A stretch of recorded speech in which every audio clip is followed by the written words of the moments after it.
Welcome to Senjudar academy 3/10/2025 இன்றைய news paper அனாலிசிஸிலிருந்து எடுக்கப்பட்ட முக்கியமான கேள்வி பதில்கள். வந்தே மாதரம் தேசிய பாடலின் எத்தனாவது ஆண்டு விழாவை இந்த ஆண்டு கொண்டாட உள்ளோம்? A 149, B 150, C 151, D 152. Answer B 150. 1875 Vande Mataram பாடல் எழுதப்பட்டது. 1882 ஆனந்தமடம் என்ற நாவலில் வெளியிடப்பட்டது. 1896 ஆண்டு முதலில் INC மாநாட்டில் இப்பாடல் பாடப்பட்டது. 1950 ஆண்டு ஜனவரி 24 தேசிய பாடலாக ஏற்றுக்கொள்ளப்பட்டது. ஜெய் ஜவான் ஜெய் கிஷான் என்ற முழக்கத்தை முழங்கியவர் யார்? A Lal Bahadur Shastri, B Charan Singh, C Jawaharlal Nehru, D Vajpayee Patel. Answer A Lal Bahadur Shastri. இந்தியாவின் இரண்டாவது குடியரசுத் தலைவர் லால் பகதூர் சாஸ்திரியின் பிறந்த தினம் அக்டோபர் 2. டில்லி ராஜ்காட்டில் மகாத்மா காந்தி நினைவிடமும் விஜய் காட்டில் முன்னாள் பிரதமர் லால் பகதூர் சாஸ்திரியின் நினைவிடமும் உள்ளது.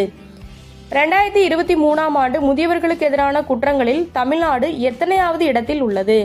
A 2வது, B 3வது, C 4வது, D 5வது. ஆன்சர் C 4வது. பெண்களுக்கு எதிரான குற்றங்களில் முதல் மாநிலம், பட்டியலினத்தவருக்கு எதிரான குற்றங்களில் முதல் மாநிலம் உத்தரப்பிரதேசம் ஆகும்.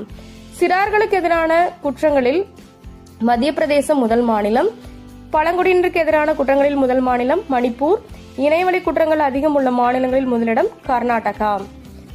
நாடு முழுவதும் கடந்த செப்டம்பரில் சரக்கு மற்றும் சேவை வரி எத்தனை கோடி வசூல் ஆனது? A 1.89 லட்சம் கோடி, B 1.36 லட்சம் கோடி, C 2.37 லட்சம் கோடி, D 2.10 லட்சம் கோடி. ஆன்சர் A 1.89 லட்சம் கோடி.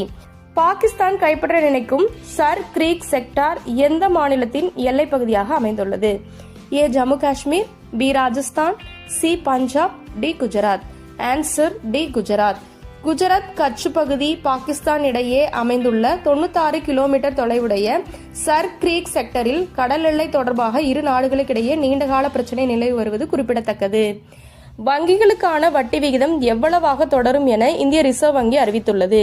A 4.5%, B 5.5%, C 6.5%, D 7.5%. Answer B 5.5%. RBI ஆளுநர் சஞ்சய் மல்கோத்ரா ஆவார். உள்நாட்டில் பணவீக்கம் 2.6% சரியும் என எதிர்பார்க்கப்படுகிறது.